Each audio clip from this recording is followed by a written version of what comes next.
حلة وبتحط حاجة وتقول كلام. شُفتها وسكِتّ وقُلت لها: "في حاجة يا ماما، هو الأكل ناقصه ملح والّا إيه؟" اتخضّت أول ما شافتني وقالت لي: الظاهر كده." ومشيت بسرعة. بعدها جيت أدوق الأكل، لقيت طعمه غريب، فضلت داخلة الحمّام، وكل ما أدخل الحمّام تقعد تخبّط عليَّ وتفضل تقول لي: "يالّا بقى اخرجي، عايزة أدخل الحمّام."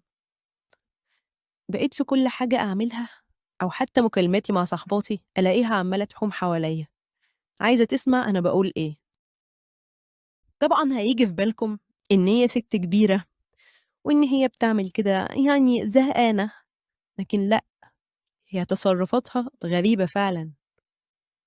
كنت كتير باتضايق منها وأروح أشتكي لأحمد جوزي، ألاقيه بيضحك ويقول لي: "معلش، هي لسه ما اتعودتش عليكِ، بس بعد كده هتحبيها وهتحبِّك." بس بجد أكتر حاجة كنت باستغربها إنها كل يوم الساعة 00:00 بالدقيقة تطلع تجري على أوضتها وأسمع صوت خبط. مش ده بس اللي غريب، ساعات أحمد جوزي نفسه بيدخل معاها غرفتها وبيبات معاها ويطلع تاني يوم الصبح. أماتي كانت دايمًا قافلة أوضتها بالمفتاح وحاطة المفتاح في سلسلة ولابسة السلسلة في رقبتها، مش بتقلعها أبدًا، ومش بتخلّيني أدخل الأوضة أبدًا ولا أنضّفها، وأحمد بس هو اللي كان بيدخلها وينضّفها، ودي كانت حاجة غريبة جدًا بالنسبة لي، هي ليه مقفّلة على الأوضة بالشكل ده؟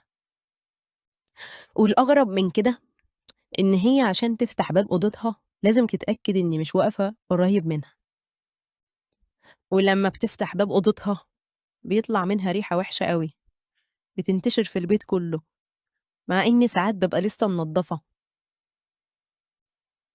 مرّة سألت أحمد وقُلت له: "هي ليه مامتك قافلة الأوضة كده وخايفة عليها أوي وعاملة لها مفتاح وحاطاه في رقبتها، وليه ما بتخلّينيش أنضّفها؟" اتعصّب عليّا وقال لي: "أنتِ مالِك ومالها، هي بتخاف على فلوسها وحاجتها وليها خصوصيتها أنتِ مالِك." وقعد يزعّق لي جامد، ودي كانت أول مرّة يزعّق لي من ساعة ما اتجوّزنا. زعلت يومها جدًا وقعدت أعيّط من الخضة، شخصيته اتحوّلت، طريقته كانت عصبية جدًا وأوفر على السؤال، أنا كنت باسأل عادي.